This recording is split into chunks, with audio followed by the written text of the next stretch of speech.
So welcome one and all.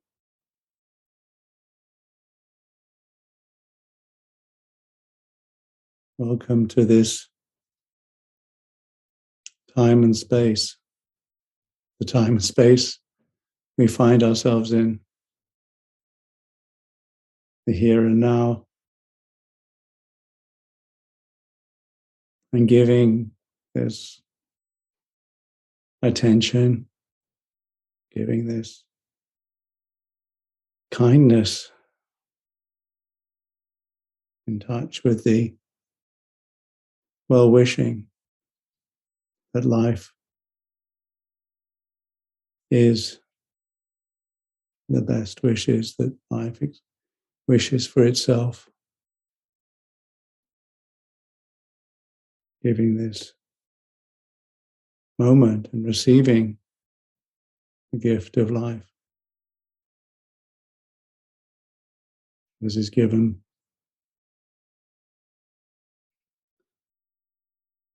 And this attention,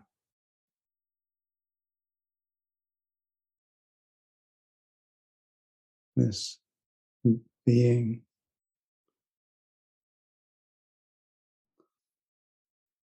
as we gather in our own time and spaces, this time, this space, this experience of the body and the breath,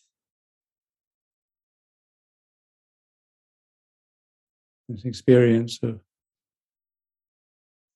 the universe that we find ourselves, that we find in this awareness.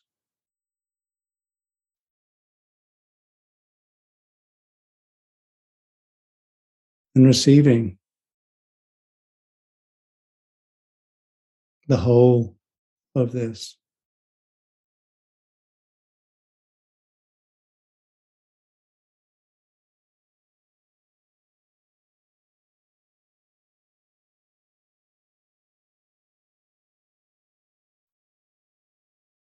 The visceral, the body, the slowing of that experience,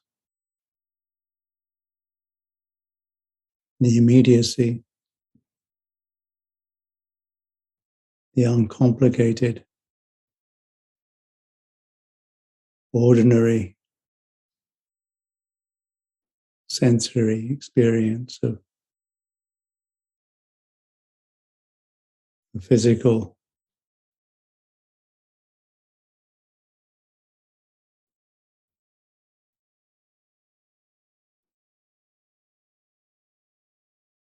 this is a gift, this attention,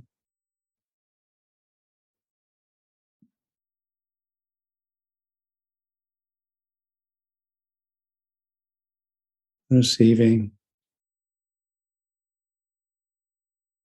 of experience.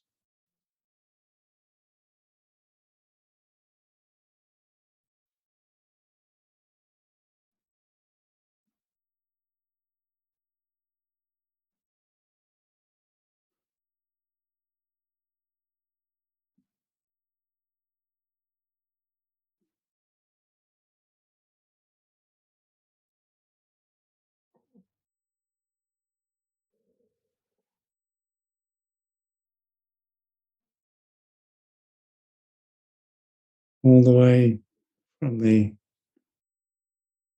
crown of the head down,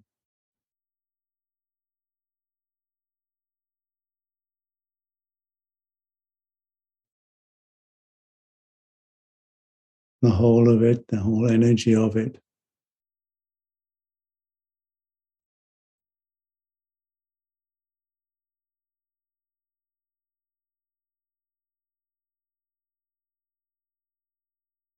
In the belly, with the breath, allowing the belly to rise on the in-breath and fall on the out-breath, softly.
all the time in the world,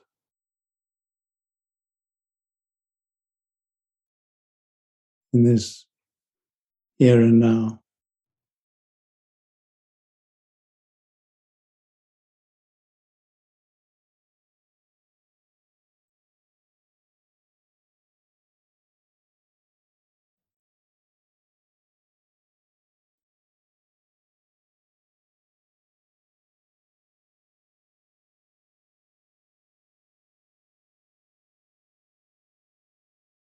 In stillness,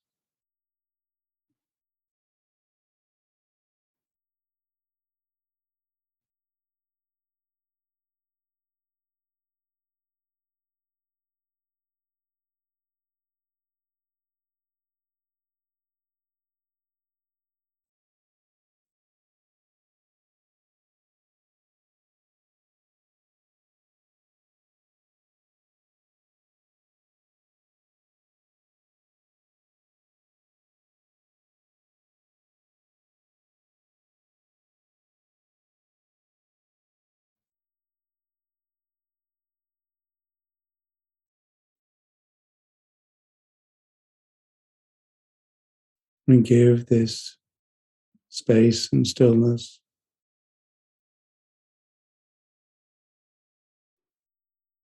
this sharing,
my breath,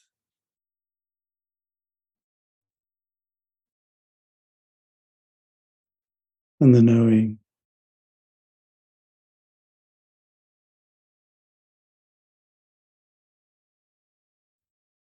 a rhythm,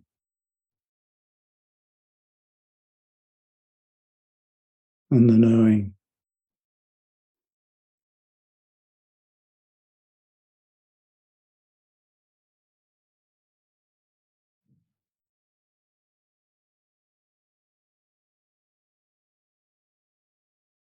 this experience known,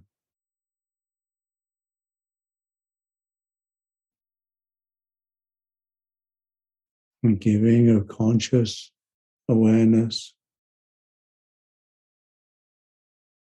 without expectation, hope, or fear, a receiving of experience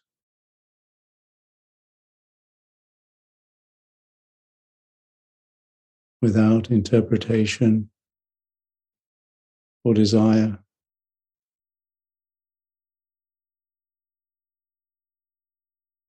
in this safety.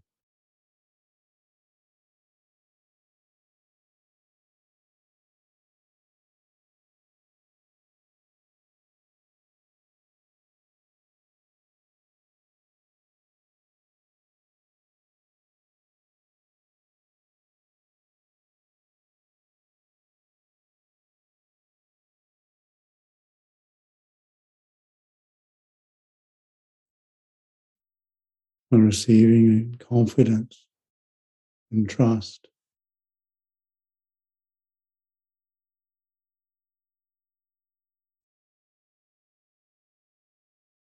giving in fullness,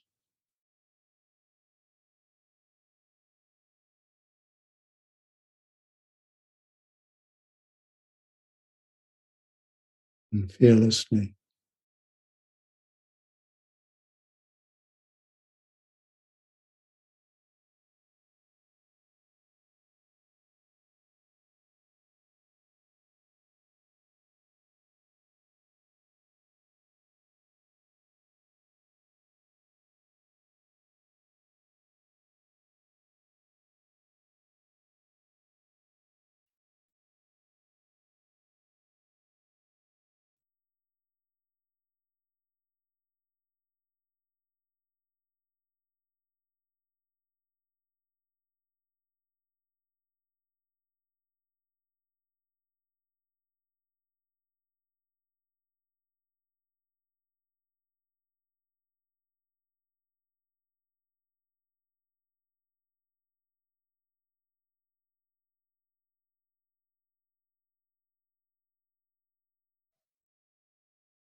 Every breath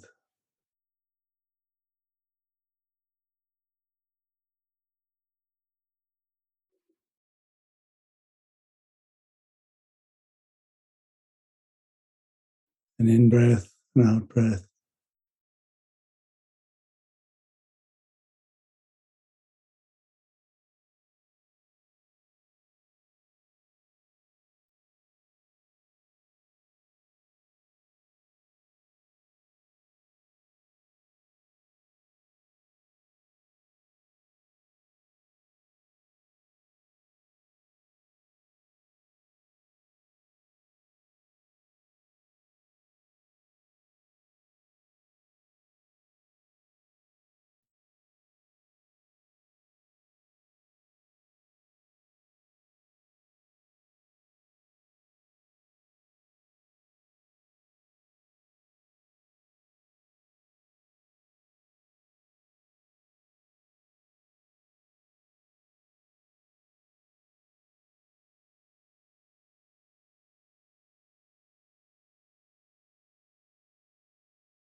this is the knowing.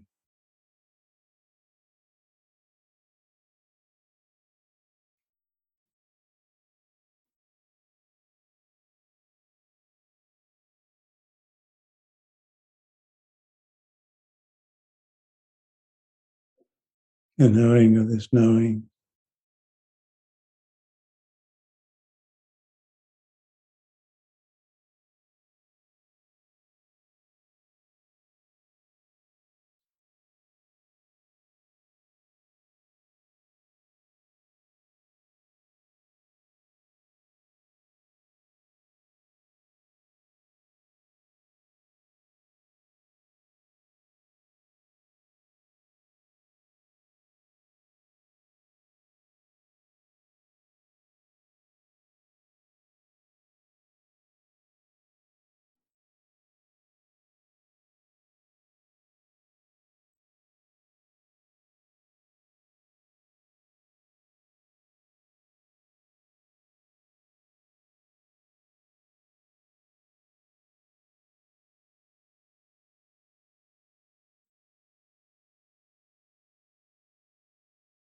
Stillness of this knowing. The spaciousness of this knowing. The silence.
Well, welcome again, everybody. This format allowing 15 minutes of quiet, or sort of quiet, in the at the start of this meeting is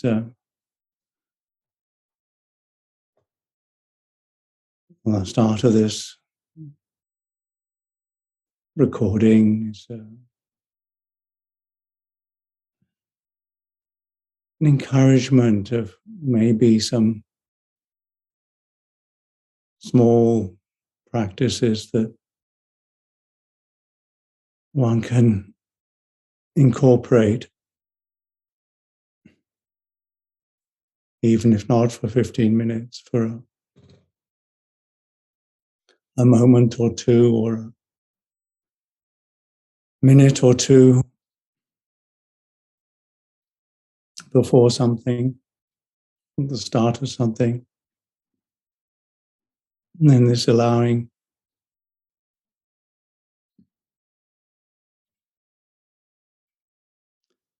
in this format of everybody in their own time and space, very clearly on the screen. If you do want to turn your cameras on, if they're reasonably still, and there won't be a disturbance. Otherwise,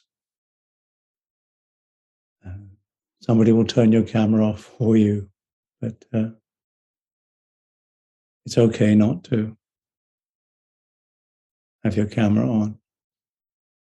And it could be more peaceful for everybody.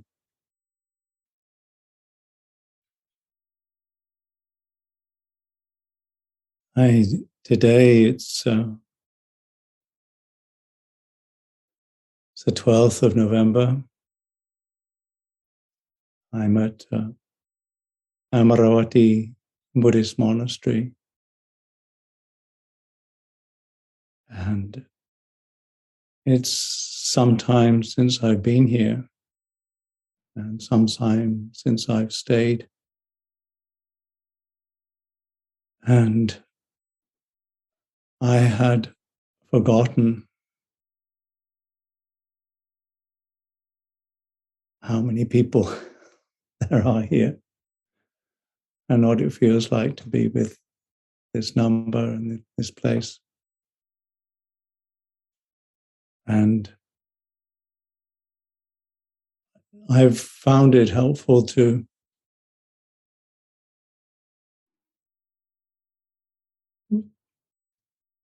be in touch with the physical experience,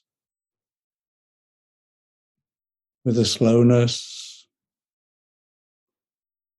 of the bodily experience, with those rhythms. And that is then more spacious for the various bits and irritations and things that are not quite right or going wrong in a place like this and with the people like this.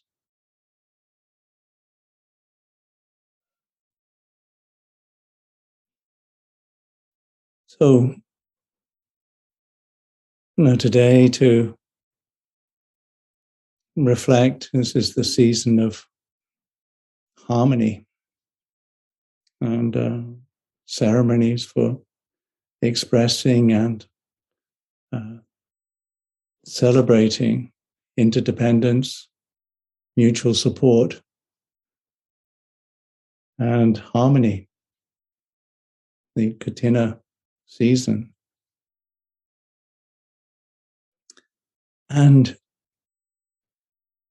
the regular and frequent meeting is helpful for that, helpful for this. And the physically we've not been able to do the meeting so much, and so when we have the Katina ceremony here, it's going to be the time then maybe many people will come. But these virtual meetings and the regularity of those have been, I feel, quite supportive. It's taken practice to get used to it, used to this strange sense of separation and the gazing at a camera and the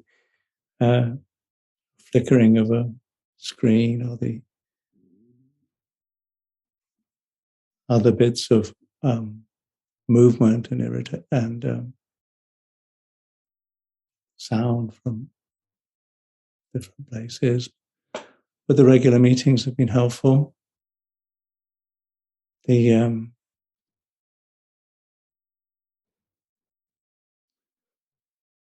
the harmony of these meetings is pretty controlled and monitored with a host, and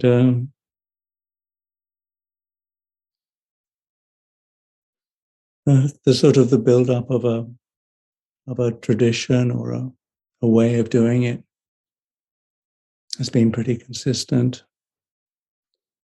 And these are all on the larger scale the things that lead to harmony and a sense of basic respect for each other and of well-wishing,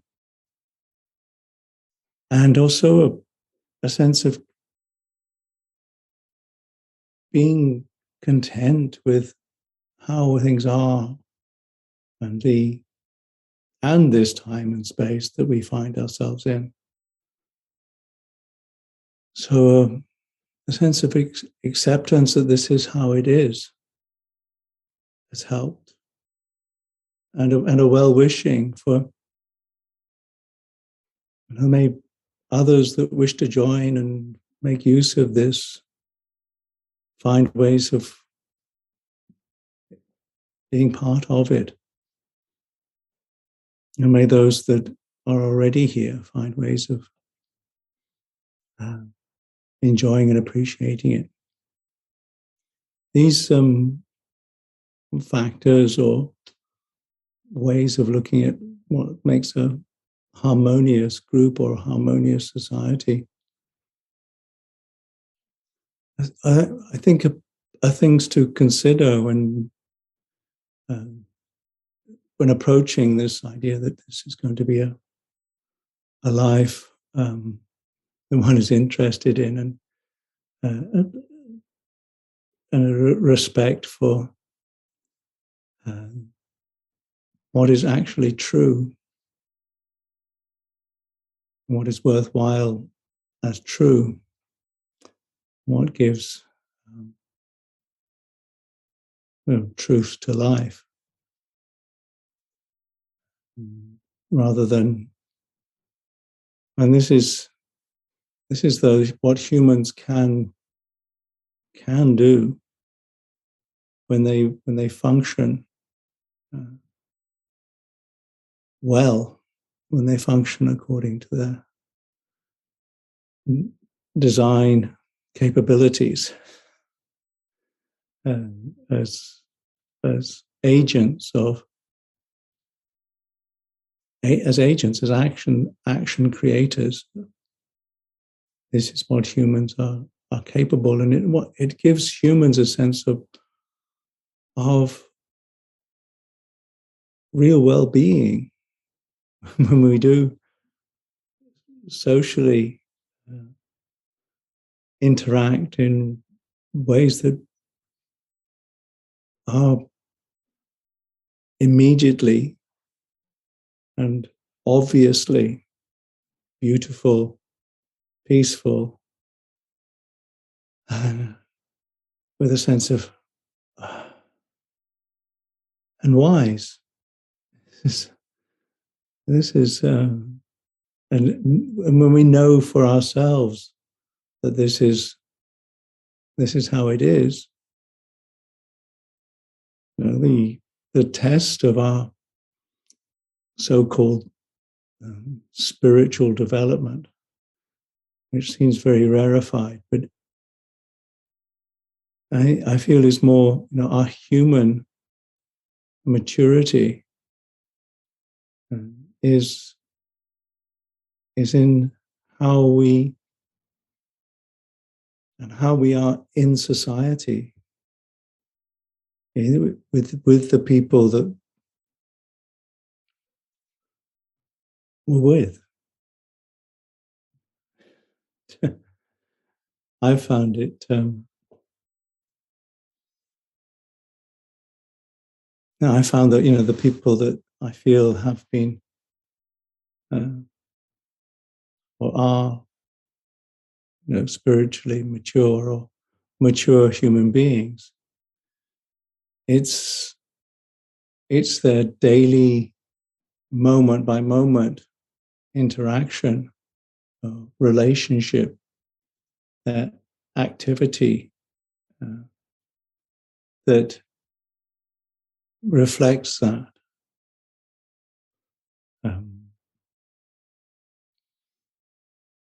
You know, for myself, I do my best, and you know, as a social animal, I am with people, and then looking in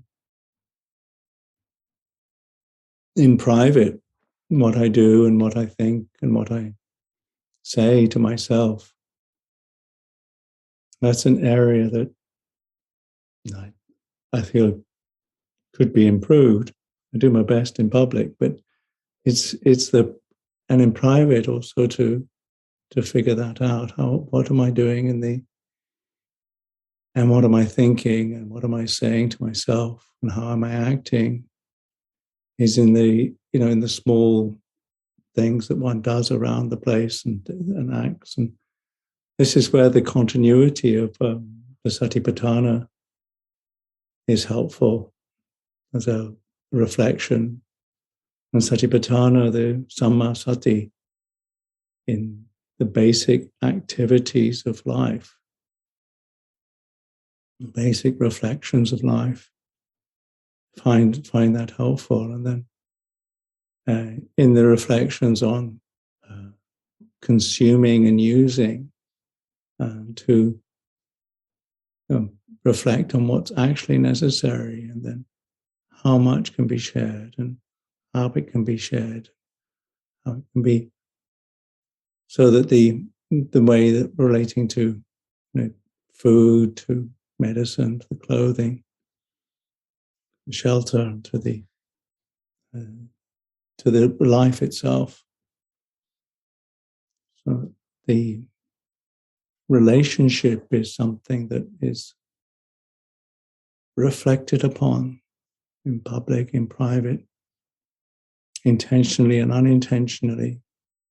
So the one is doing the best one, you know, acting in the best way one can, in the most noble way one can, is you know, is our because we live, and it's so clear that we live in our own time, in our own space, and it's strange and particular, and yet it's also shared. And this meeting, a meeting like this, is like this. It's people in different time zones, people in different countries, people in different situations, and yet, and each individual is experiencing their own time, their own space, and this is where the agency is this is where we have our freedom. This is where the freedom can be found. And if we feel that in this moment and in this time and space, this, what we think, what we say, what we do, has purpose in society with all the people that we may know or may not know.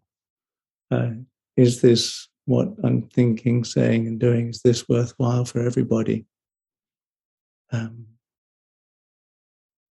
This is a way of giving power and purpose to our life, because the goodness that we do has unlimited potential and effect and ripple.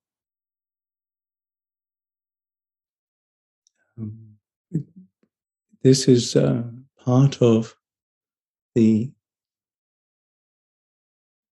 practice of samadhi, this confidence and this assumption that whatever goodness we do in itself is good and is good for all beings. Do not feel that any don't. But if you do assume that it's hopeless and helpless, it doesn't matter what you do, the whole thing's going to be useless, then that has an effect on yourself and on society. And that effect is not noble, and it's not worthwhile. It doesn't give value to your life, or actually to the lives of others. So to allow that assumption to be something that is practiced as an assumption, and then to do the best one can, and not as a gift, So you're not demanding. If one demands a result, then that's not going to. That will create a certain stress or dissonance, because the movement of this agency will then rub up against what is and make more friction. It's inevitable that there'll be some friction, because there is difference, there is separation. But adding to that by self-centeredness, adding to the sense of inadequacy that comes from wanting my own way,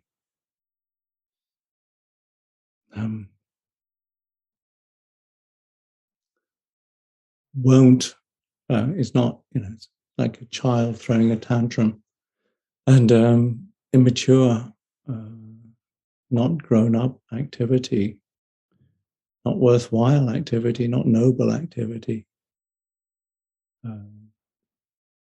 So careful with that impulse. Then practicing the non-harming, non-exploiting, and non-indulging of one's intention. It is. So when one notices those impulses of harming, exploiting, and indulging, letting them go and enjoying the possibility of generosity and spirit in how one thinks and acts and and does and speaks, so that the joy of that sense of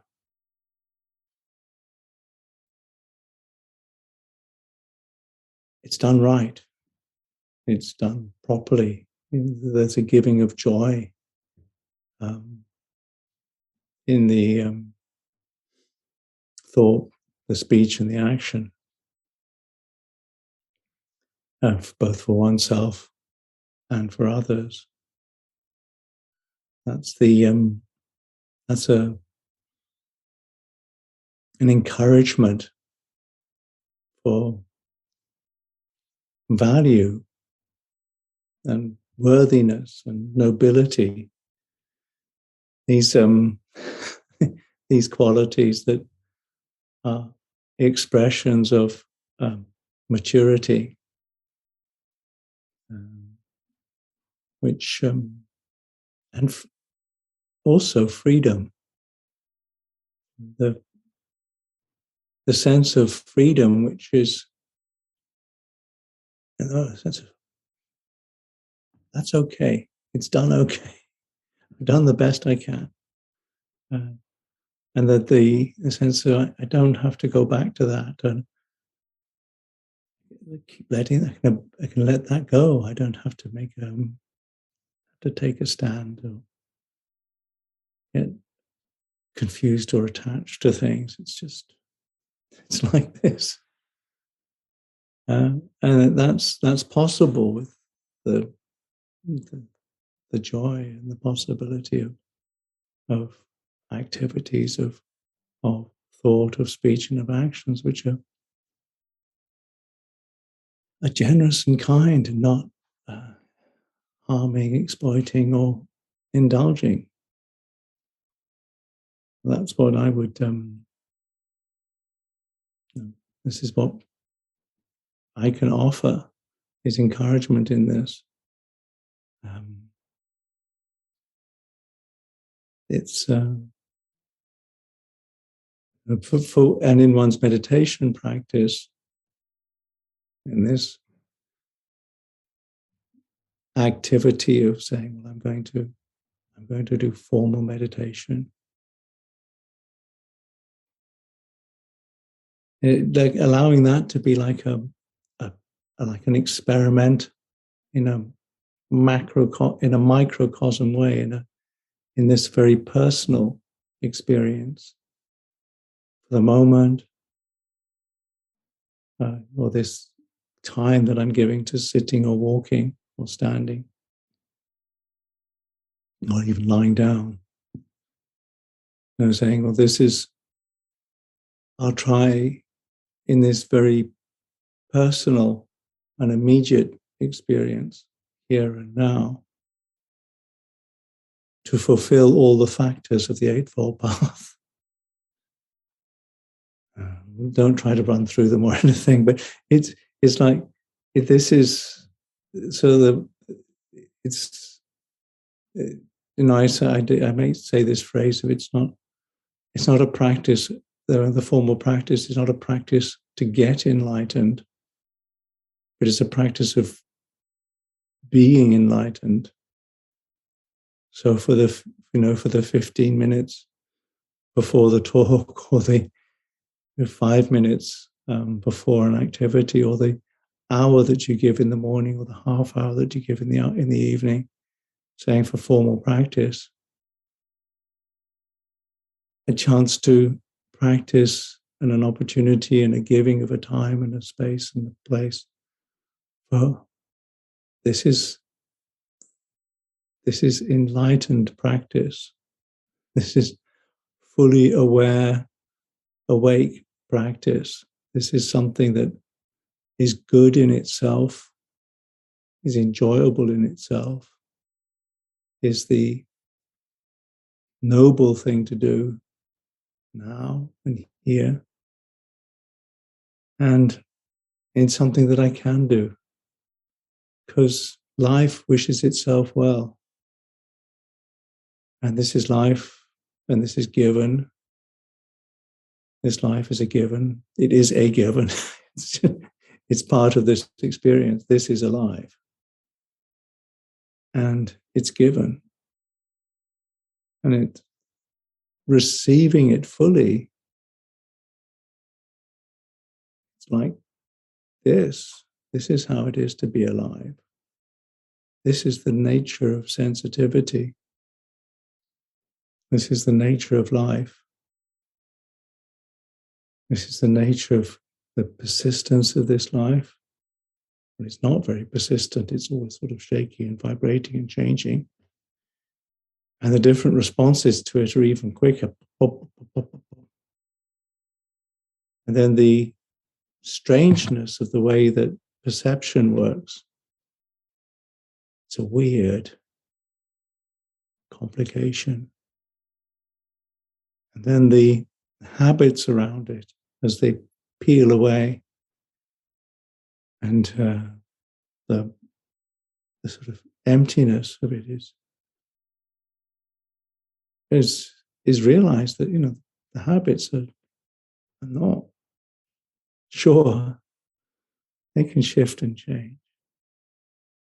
And this strange, weird experience of joining and separation, which is sense consciousness. And how does that trick work? What's the trick there? That has this sense of presence and separation of me. No. It's because it's a trick. It's not.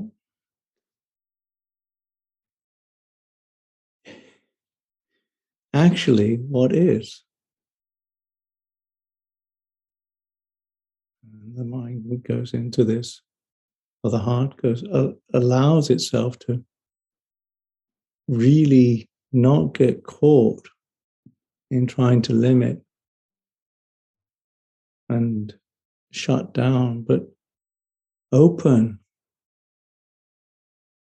to the knowing, the quality of outside of time and space,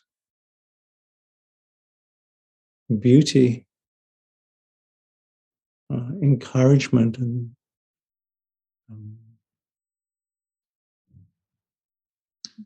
the encouragement of wanting to really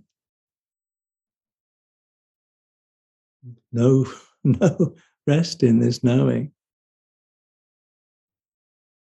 And realize a sense of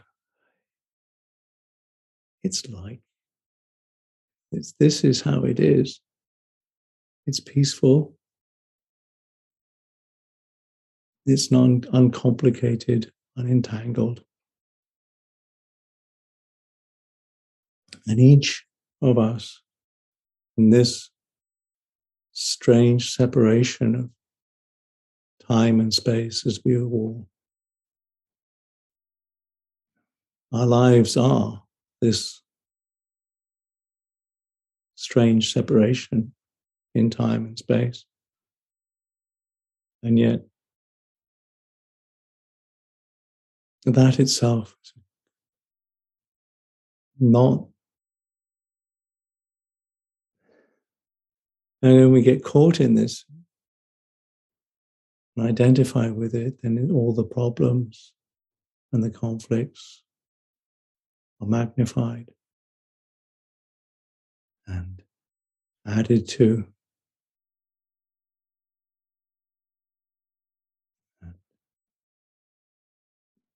It's, it's not a noble way.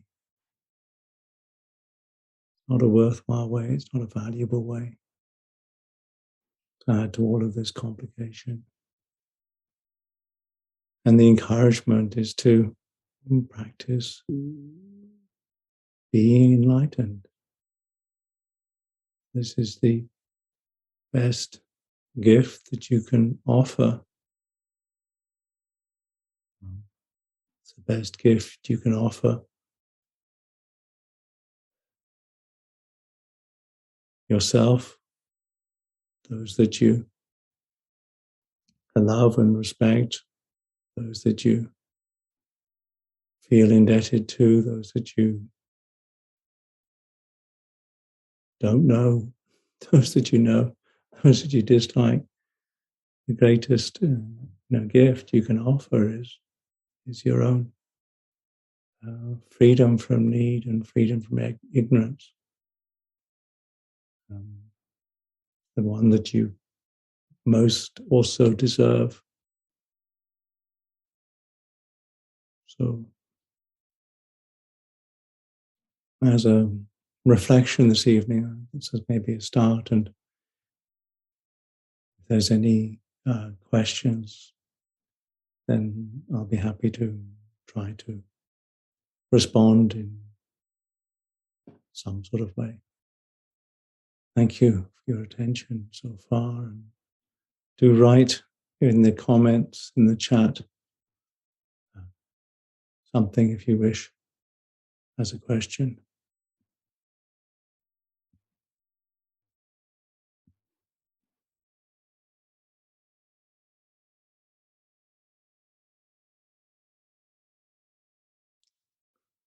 So pause. There you are. Thank you. Let me guess.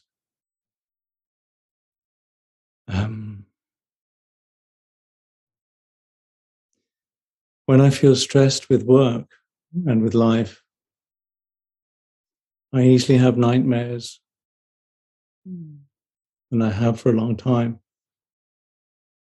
When I had endless exams and not able to have a good grade, so I wonder how fully cleared out this residue from the past, how to fully clear out this residue from the past, and how to put down the feeling of anxiety that one is not practicing enough. And we say we feel insecure, but it's not a feeling rather than a thought in the mind. Or shall we say it's a felt tone in the chitta. Insecurity and compulsiveness are developed naturally when one is little, or are they taught by the society? Thank you. Questions? Before going to sleep, the practice before going to sleep that is really helpful, I feel, is giving a sense of gratitude for all that one has received through life, a remembering of the goodness of one's life, a remembering of the goodness that one has had the opportunity to do, and a remembering of the goodness that one has received, and a sense of the remembering that may I be well, or remembering that that's the basis of life is well-wishing, and then saying to the body, the mind,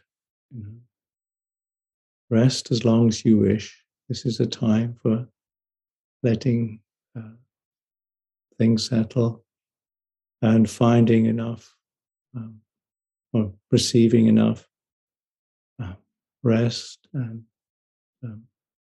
unwinding, and not worrying. A nightmare is a nightmare, and it's not. No, don't give it too much importance. There it is, and the feeling that one's not practicing enough is just that, isn't it? And if that's a feeling that, the difficulty is that it's I am not practicing enough. It's the I that creates this whole universe. It's this sense of I that pushes actually everything else away. Because the sense of I is like, and everything else is always moving further and further away. from this this sense of this here now. It's like this sense of I really creates the universe, and the rest of it moves away at the speed of light. This is the Big Bang, me, and everything else is light years away, and getting further away the whole time. As one believes more and more in this particular me in this time and space, and it's so obviously just a construct. It's really strange to be giving a talk to people in different times and space. It's so obviously different times and spaces. So it's obviously just something that's just weird. And the whole thing of time and space is a weirdness, and it's a trick. It's not. It has the particularities of my time and my space. Yes, but they're not the ultimate reality, because obviously there are different times and spaces. Just look across the screen. People in different countries and time zones and places. Very strange. And yet this is the one that everything else is important. And in this settling, in this me, everything else just gets further and further away.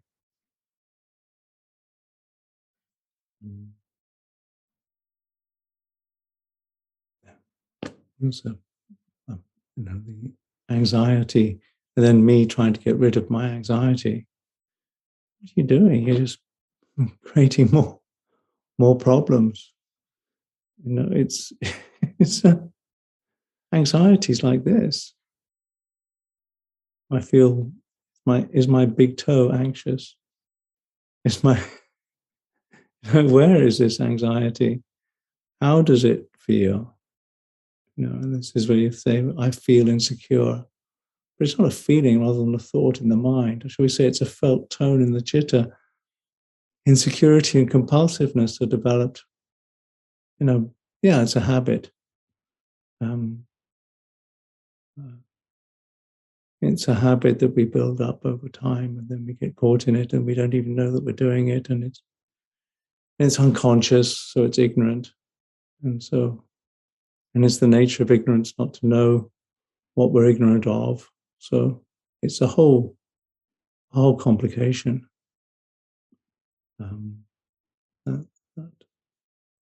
So it's both. They develop naturally. They're developed. They're part of nature, so in that sense, they're natural. But and they, it's part of the whole business of the confusion of birth and development. It's not, and it's not that it shouldn't be that way, but it is that way. And in what position did the Buddha sleep? Should we sleep like the statues of the Buddha lying down? I don't know. I never watched the Lord Buddha sleep. I feel that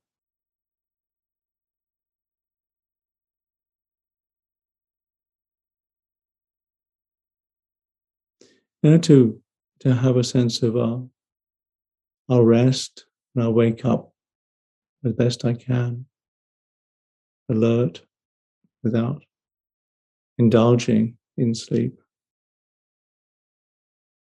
It's the best one can do. The position lying down on one's right side is described, but the way that Buddha statues came a long time, 400 years after the Lord Buddha. There were no Instagram pictures of the Buddha or selfies. Sariputra and Moggallana, selfie with the Buddha. No even portraits of the Buddha. It was and if I say something about the position that the Buddha slept, then what's he going to do to you? And how would you believe me or would you disbelieve me? I think just rest and watch that sense of wanting to do. I mean, it's okay. I want to do the right thing, but you're never going to really be sure.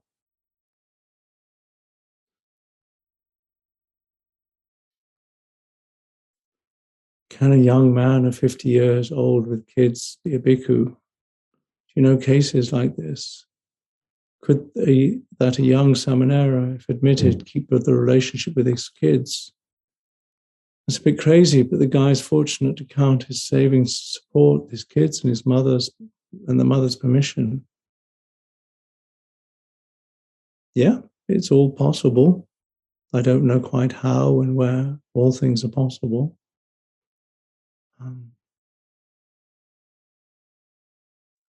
It's you'll have to find a community that's prepared to accept you and to offer you the opportunity to train.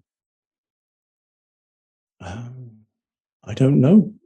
No, I've seen and heard, and people of different ages. But the classic one is Ajahn Dhamma, who's a carpenter. One of the things he is a carpenter. He works with wood. And he took ages and ages and ages to join the community, about 7 years. He had hair like this, and a beard like this, and eyebrows like this. Yeah.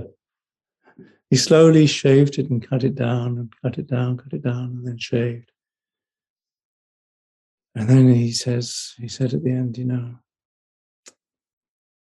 it's really difficult to bend old wood. And, because habits are hard to shift and change. And bending old wood takes time and kindness. Finding a place that one trusts enough to give to that. And I don't know. So Xavier, I don't know how and when and what might happen.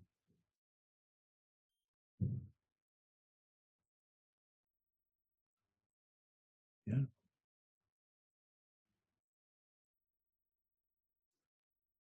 Can I talk about my personal experience with Ajahn Chat? It's I think it's Lumpur meaning. Yeah, autocorrect is like that.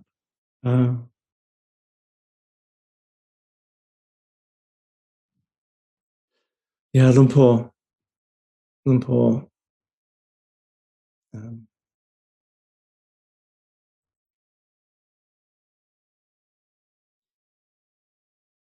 Yeah, well, as some of you know, I first met him in 1977, and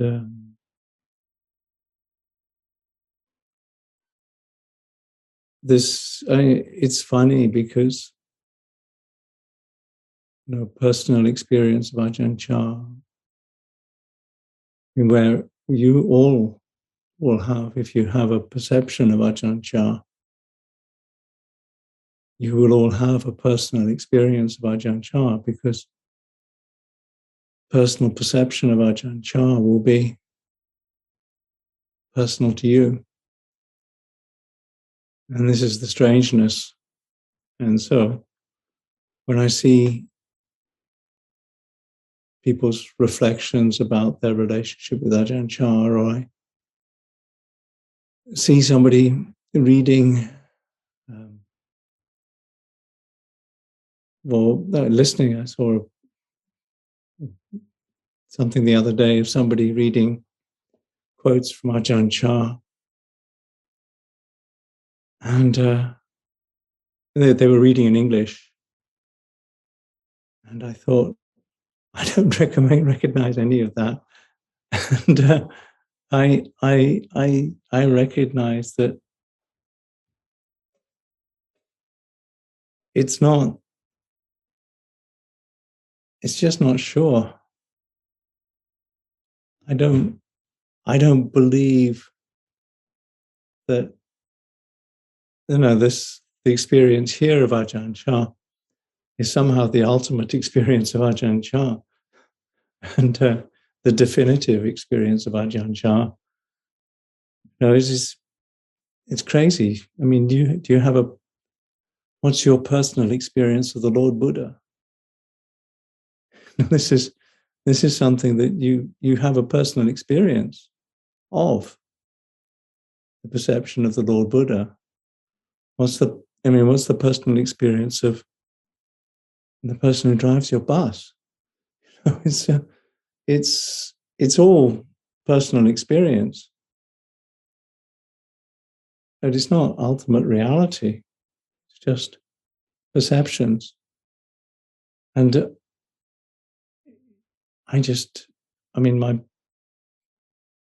there's a whole conference that you can look up on YouTube, I think, that's got many people's personal experiences of Ajahn Chah. And they're different. I particularly appreciate the sense of uncertainty and the allowance for doubt and not knowing, the allowance to, and the permission for uncertainty. There's a permission to relax in not knowing. So it's all right not to know, not to be sure, not to fix. It's all right. There's not something wrong with that, because actually that is the way that it is. There is nothing more sure than things are unsure. It's not sure. It's subject to causes and conditions, conventional realities like this. And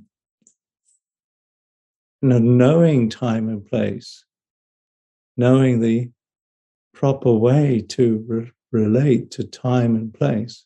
What is the proper thing to do at this time and place? And each time and place, as we all experience, is individual. And what's the blessings that we can give to this time and this space? And this is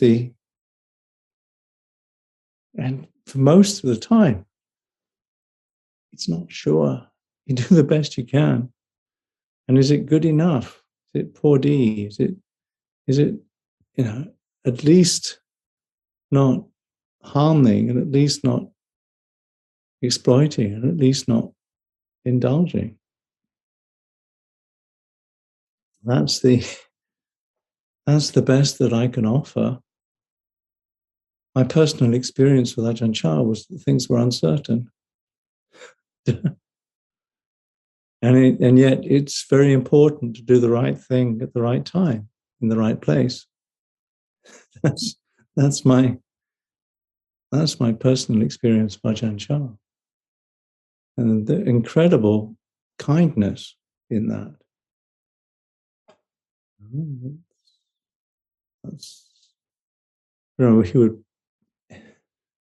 My first meal at Wat Pah Pong was after we got off there.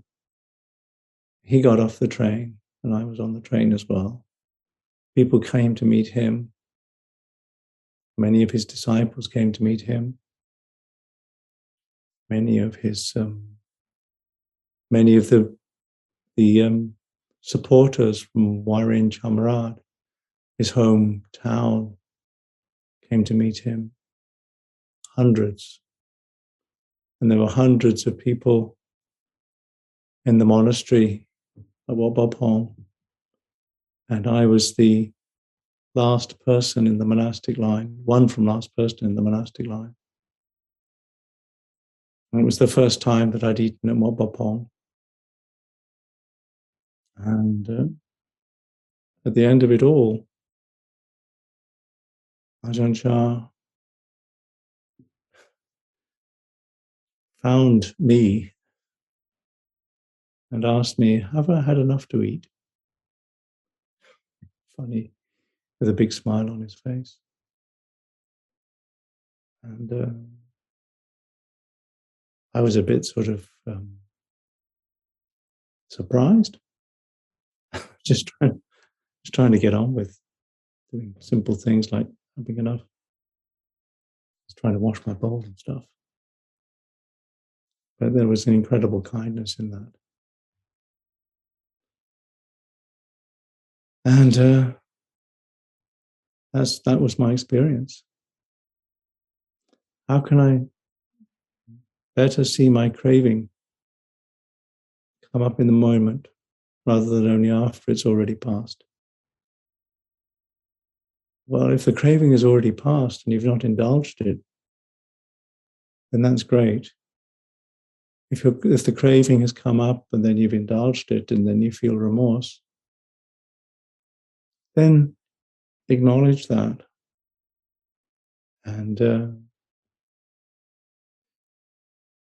give, when the craving comes up again, and don't reject it. And say, what can I feel this burn? Can I feel this burn of thinking that I've got to indulge this? The tendency of wanting to get rid of it, can lead into a sort of binging thing. I just finish it all off and then it'll be over. But that just feeds the sense of inadequacy and the tendency to fall into that pattern again. So one of the ways that I think some people is like my father's way of not giving up smoking. He said his doctor was saying you have to give up smoking. He said, I'm not giving up smoking. I'll have a cigar on the last Sunday of every month. So, and if he forgot, then he had to wait till the next last Sunday. He said, I've never given up smoking. Of course, more and more he just forgot to have the cigar on the last Sunday of the month. But he never made it a sort of, I have to give up smoking business, because that can just overwhelm. But if you give yourself times for indulgence and times and spaces, so once a month or once a week to indulge, and then the rest of the time, it's not the time for it. It's not the time and place for it. There's a time and place for this. And then when you do it with a more sense of consciousness, then see how uncomfortable it actually is to give into a sense of craving. See the sense of, and notice the sense of the unsatisfactoriness and the pain of giving into a sense of craving that is generated in the moment. And then the pain of it will actually pull one away. If one of the things that, at Wat Pah Pong, there wasn't a lot of electricity and things like that in the early days, even most of the time when Bo Cha was teaching. And when he came to the West, you can see how you can get an electric shock off something. And one of the comments I think he made, I'm not sure, is that if people realized the pain of attachment and craving in the same way that touching a live wire is, then they would drop it pretty quick. And so if you've ever had an electric shock, you realize how quickly you let go. And if you're able to stay with a sense of craving enough to feel that it's actually as painful as an electric shock, then the letting go will be that much more rapid. So that's my encouragement of what to do with craving, indulgence. So I hope that helps, and also good luck. So maybe that's enough for this evening. There might be a little bit of time for more open. So if we can stop recording, best wishes.